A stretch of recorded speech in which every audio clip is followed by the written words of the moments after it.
Dean Martin was midway through That's Amore when he spotted the gun. Not aimed at him, not yet. Just lying on the table before a man in the front row. A man whose name people whispered in Las Vegas, but never spoke aloud. Dean stopped singing. The band continued playing. The audience held its collective breath. And then Dean Martin did something that would either transform him into a legend or cost him his life. He walked directly toward the mobster and offered him the microphone. To comprehend what occurred that night, you need to understand Las Vegas in 1965. It wasn't the family-friendly tourist destination it is today. It was a city owned and operated by organized crime. The casinos, the hotels, the shows, everything ran through the mob, and everyone knew it. The Sands Hotel, where Dean Martin performed regularly, was partially owned by crime families. Frank Sinatra had his own complicated relationship with these men. The Rat Pack, Dean, Frank, Sammy Davis Jr., Peter Lawford, and Joey Bishop, they all knew the rules.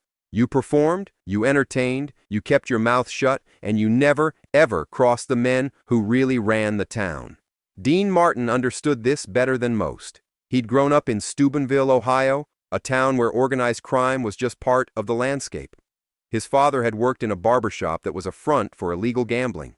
Dean knew these men. He knew how they thought. He knew what they were capable of. And he knew that in Las Vegas, you survived by knowing your place. But Dean Martin also had something that most people didn't have. He had a complete lack of fear when it came to performing. On stage, Dean was untouchable. Not because he was arrogant, but because he genuinely didn't care about impressing anyone. He was there to sing, tell jokes, and have a good time. If you didn't like it, that was your problem. This attitude had served him well throughout his career. But on June 18, 1965, it would be tested in a way that nobody could have predicted. The trouble started 3 days earlier. Dean was in his dressing room at the Sands preparing for his evening show when there was a knock at the door. His assistant, a young man named Jackie Romano, opened it. Standing in the hallway was a man in an expensive suit. Jackie recognized him immediately, and his face went pale. "Mr. Martin," the man said, not waiting for an invitation. "Mr. Antonelli would like to speak with you after your show tonight, in private." Dean looked up from the magazine he was reading. "Tell Mr. Antonelli I'm pretty tired after shows these days. Maybe another time." The man's expression didn't change. "Mr. Antonelli insists." Dean set down his magazine and stood up. He walked over to the door and looked the man directly in the eyes. "Tell Mr. Antonelli that Dean Martin doesn't take meetings with people who send messengers. If he wants to talk to me, he can come to my dressing room himself and ask nicely." The man stared at Dean for a long moment. Then he nodded slowly. "I'll deliver your message." After he left, Jackie was shaking. "Dean, do you know who that was? That was Vincent Antonelli's guy. Vincent Antonelli. You can't just blow him off like that." Dean shrugged and went back to his magazine. "I can and I did. I don't work for the mob, Jackie. I work for the Sands. And last I checked, I'm the one selling out shows here, not Vincent Antonelli." Jackie tried to explain. Vincent Antonelli wasn't just connected to organized crime. He was one of the most feared enforcers in the Nevada crime family. He had a reputation for violence that even other mobsters found excessive. He'd been linked to at least a dozen murders, though nothing was ever proven. When Vincent Antonelli wanted to meet with you, you met with him, period. But Dean wasn't interested. He'd dealt with tough guys his whole life. He'd grown up around them. And he'd learned a long time ago that if you showed fear, you were finished. So he didn't show fear. He just went about his business. The next night, June 16th, Dean performed his usual show. Afterwards, the same messenger appeared at his dressing room. "Mr. Antonelli's waiting downstairs. He'd like to speak with you now." Dean was taking off his bow tie. "Tell Mr. Antonelli I already left for the night. But Mr. Martin, you're right here." "Am I?" Dean said with a smile. "Could have sworn I left 10 minutes ago." The messenger's jaw tightened. "Mr. Martin, I don't think you understand—" "No, pal, I understand perfectly," Dean interrupted. "I understand that I just worked my ass off for 2 hours entertaining people. I understand that I'm tired, and I understand that I'm going to my room to have a drink and go to sleep. Now you can stand there and argue with me, or you can deliver my message to your boss, your choice." The messenger left without another word. Jackie was beside himself. "Dean, you're going to get yourself killed. You have to talk to Frank. He knows these guys. He can smooth this over." But Dean refused. "I'm not getting Frank involved in this. And I'm not meeting with some thug who thinks he can snap his fingers and I'll come running. I'm Dean Martin. I don't run for anybody." On June 17th, the day before the incident, word started spreading around the sands that Vincent Antonelli was angry, very angry. Casino staff who worked with the mob quietly warned Dean's people that he needed to make peace with Antonelli, but Dean still refused to meet with him. That evening, Dean's manager, a man named Herman Citron, came to his dressing room. "Dean, I'm begging you. Just take the meeting. 5 minutes, that's all." "What does he want?" Dean asked. Herman hesitated. "I'm not sure, but I heard it has something to do with his girlfriend. She's a dancer at the Tropicana. Apparently, she's been talking about leaving Vegas and going to Hollywood. Vincent thinks you've been encouraging her." Dean laughed. "I've never even met the girl. I don't know what he's talking about." "It doesn't matter if it's true or not," Herman said desperately. "Vincent believes it, and that's all that matters. Just meet with him, apologize, tell him you'll stay away from her, whatever he wants to hear." But Dean was stubborn. "I'm not apologizing for something I didn't do. If Vincent Antonelli has a problem with me, he can bring it up like a man, not through messengers and threats." Herman left the dressing room shaking his head. He knew Dean well enough to know that once his mind was made up, there was no changing it, and he also knew that this situation was about to get very dangerous. June 18, 1965, the day everything came to a head. Dean arrived at the Sands around 6 p.m. for his 9 p.m. show. The atmosphere in the hotel was tense. Staff members were whispering. Security seemed more alert than usual. Something was happening, but nobody would say what. At 8:30 p.m., Jackie came to Dean's dressing room looking terrified. "Dean, you need to cancel tonight's show." "Why would I do that?" "Vincent Antonelli bought out the first 3 rows. Him and about 20 of his guys. They're out there right now waiting." Dean didn't even look up from adjusting his bow tie in the mirror. "So they paid for tickets, didn't they? That makes them audience members like anybody else." "Dean, this isn't a joke. They're not here to watch you sing. They're here to send a message." Dean finished with his tie and turned to face Jackie. "Then I guess I better put on a good show." At 9 p.m., Dean Martin walked onto the stage of the Copa Room at the Sands Hotel. The room was packed with 2,800 people. The atmosphere was electric, but not in the usual way. There was tension in the air. People could sense that something was off. Dean looked out at the audience and immediately saw them. The first 3 rows filled with men in dark suits, and in the center of the front row, directly in front of the stage, sat Vincent Antonelli. He was a big man, probably 250 pounds, with a face that looked like it had been in 100 fights. His eyes were cold and calculating, and he was staring directly at Dean. On the table in front of Antonelli, clearly visible to Dean and anyone near the front, was a gun. Not concealed, not hidden, just sitting there on the white tablecloth next to Antonelli's drink. A message as clear as if he'd written it in neon lights. "I can get to you whenever I want." Dean looked at the gun, looked at Antonelli, and did something that shocked everyone who knew what was really happening. He smiled. "Good evening, ladies and gentlemen," Dean said into the microphone, his voice as smooth and relaxed as always. "Welcome to the Sands. I see we got a full house tonight. Even the guys in the front row decided to dress up. Looking sharp, fellas." A few nervous laughs from the audience. Antonelli's expression didn't change. Dean launched into his opening number.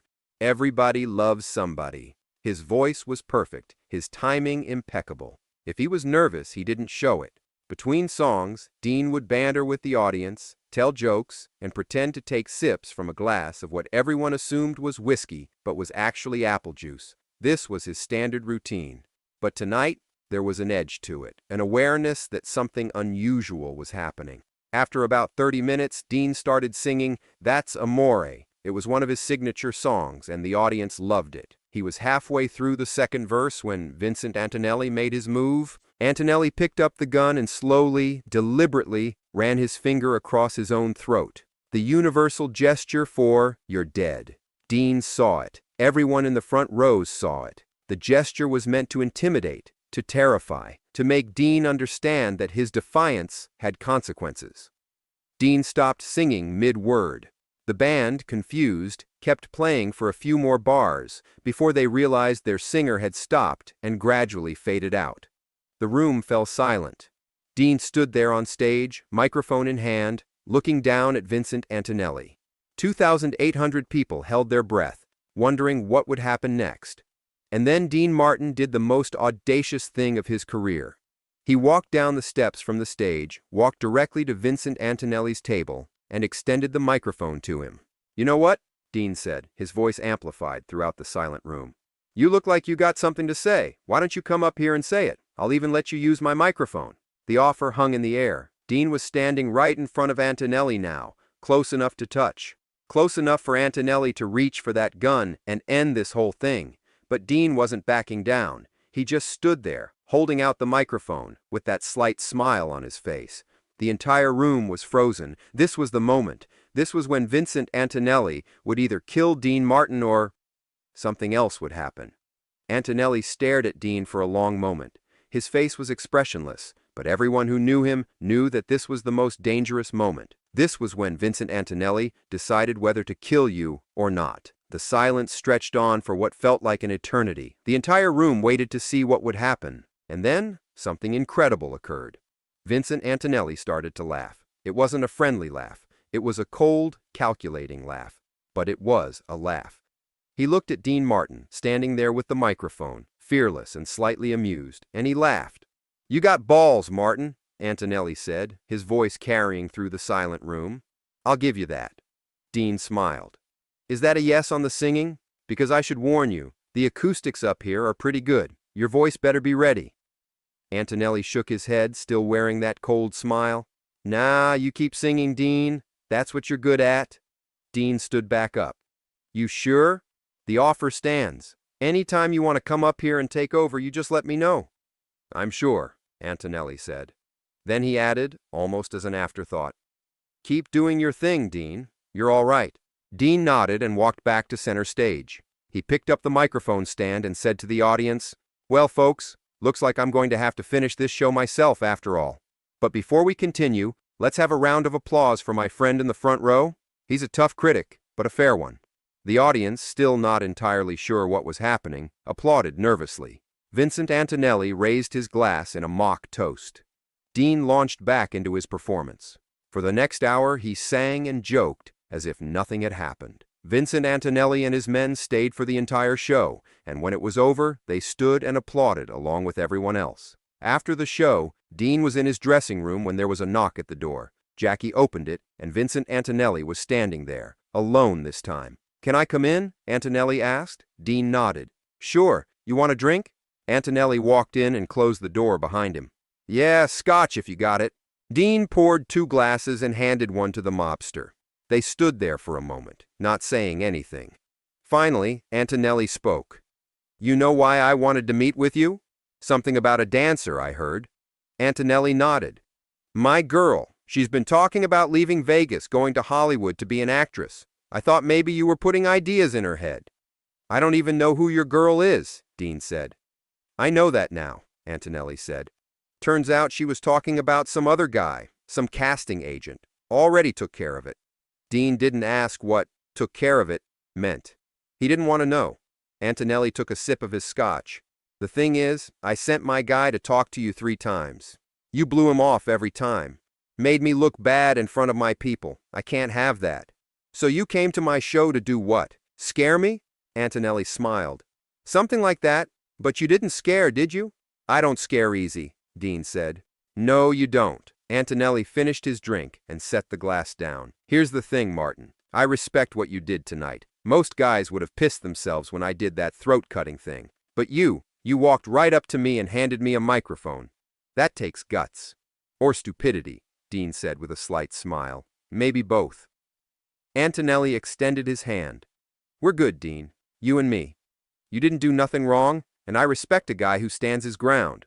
Dean shook his hand. "Appreciate it, Vincent." Antonelli headed for the door, then stopped and turned back. "But Dean, next time I send someone to talk to you, maybe don't make them come 3 times. Deal?" "Deal." And just like that, it was over.